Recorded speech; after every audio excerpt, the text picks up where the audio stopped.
Hola, esta es la clase virtual número 5 de Inglés Técnico 1. Vamos a ver hoy el tiempo pasado simple. El tiempo pasado simple en la forma afirmativa. La gran mayoría de los verbos forman el pasado agregando la sílaba ed al verbo base, al verbo en infinitivo, al verbo como se encuentra en el diccionario. Estos verbos que forman el pasado agregando ed se llaman verbos regulares justamente porque tienen un sistema regular ¿eh? común a todos para formar el pasado.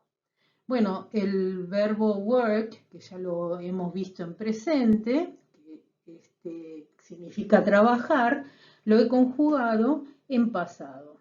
Entonces tengo I worked, quiere decir yo trabajé, pero también es yo trabajaba. Ahí puse trabajaba, pero es trabajaba. Porque hay dos tiempos en castellano que corresponden a la traducción del tiempo pasado simple en inglés.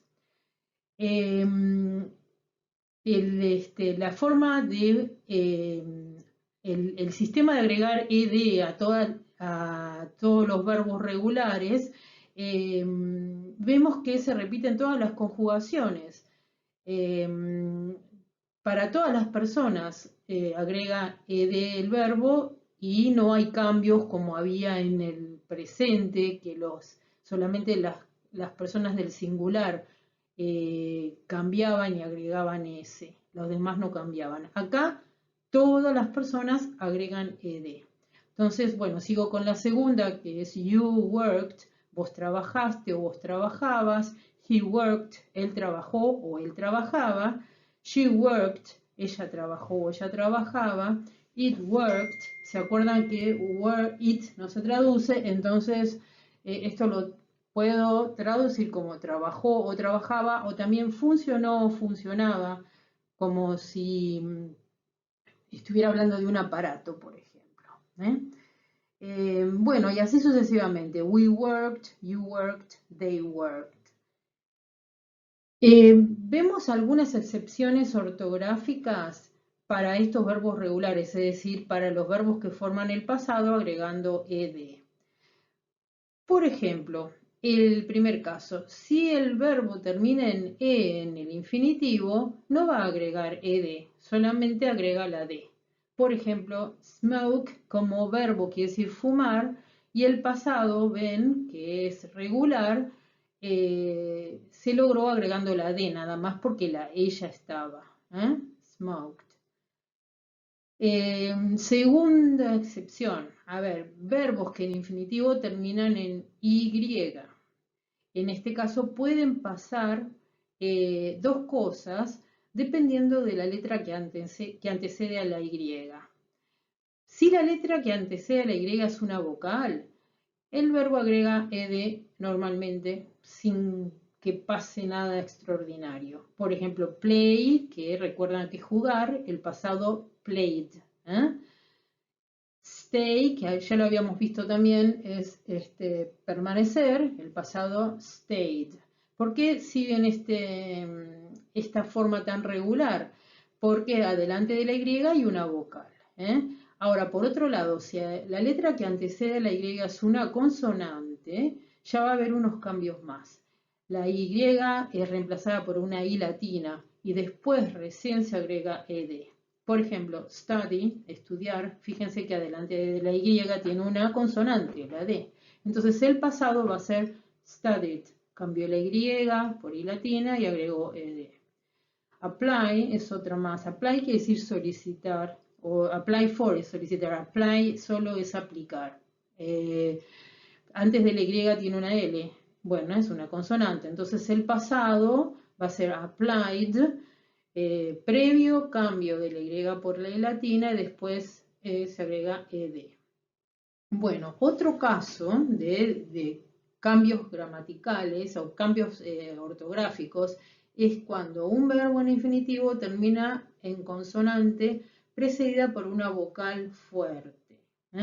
En inglés una vocal fuerte no es lo mismo que una vocal fuerte en nuestro idioma. Una vocal fuerte es una vocal que suena como vocal.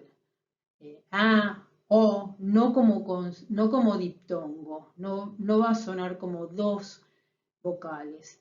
Por ejemplo, I, O, esos serían diptongos.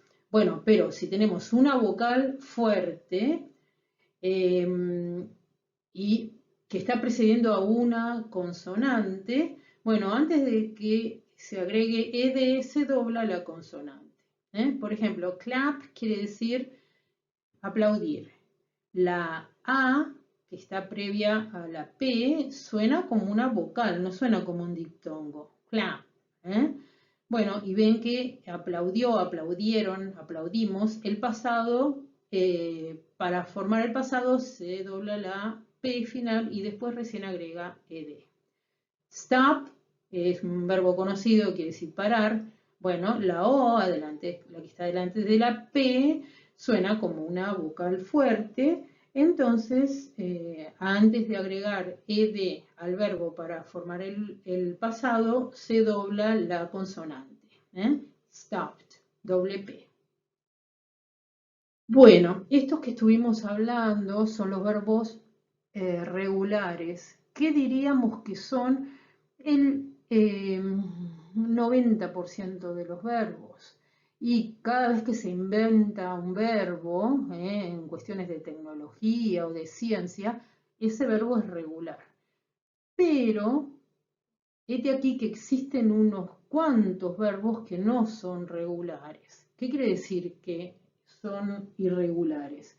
Forman el pasado de forma totalmente anárquica, es decir, no siguen ninguna regla.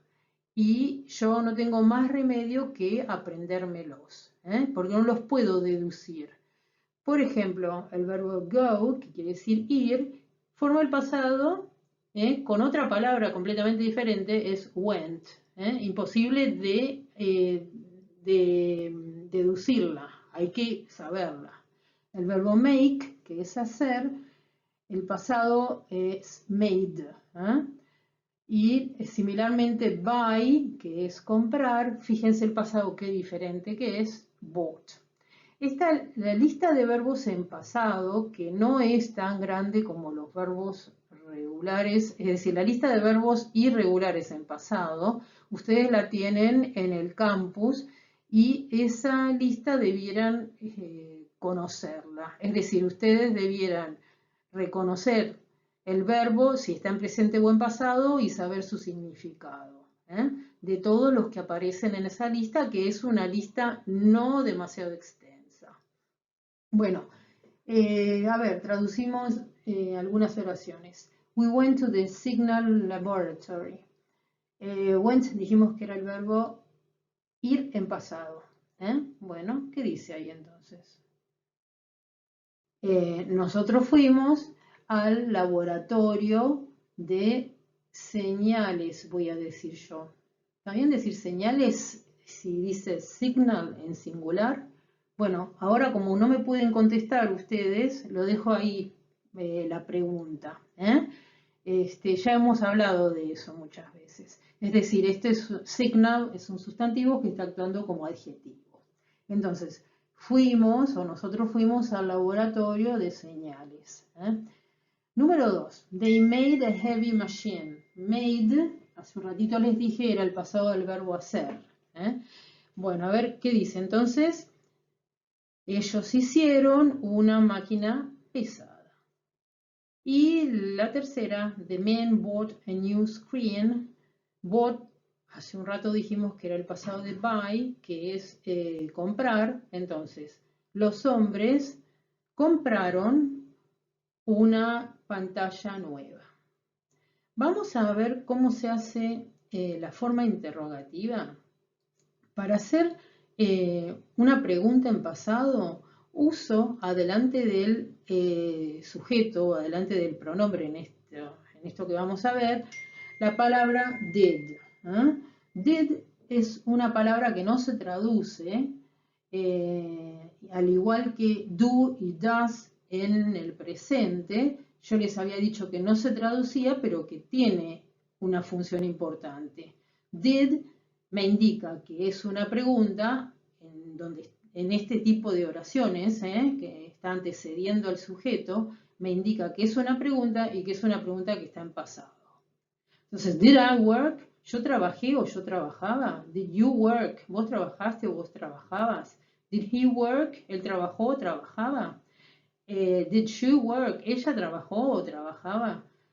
Did it work? ¿Trabajó? ¿Trabajaba? Otra vez puse trabajaba. Bueno, ¿funcionó? ¿Funcionaba?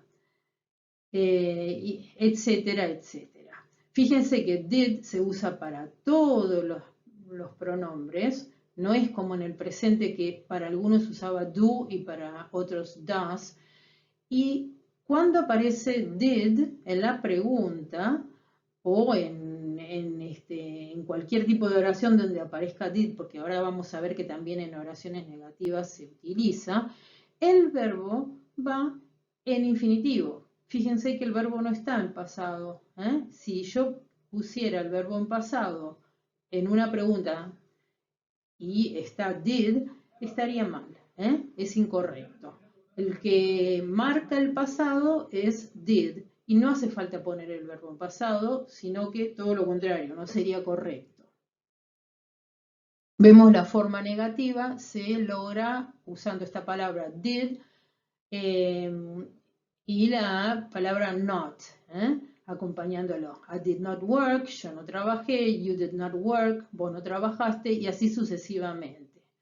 Y a la derecha tienen las formas abreviadas que siempre les digo yo que son características del inglés coloquial, del inglés hablado y no del inglés formal, del inglés escrito.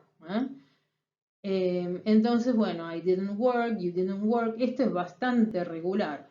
Didn't para todas las personas. A ver si podemos traducir esta oración, estas oraciones que están abajo. Número 1. She did not find a cheap fossil fuel fired engine. Find es el verbo encontrar. Bueno, las demás palabras me parece que ya a esta altura las deben recordar. ¿Qué diría entonces? Ella no encontró un motor alimentado a combustible fósil barato. Y la número 2, it did not have a constant rate. ¿Qué está diciendo ahí?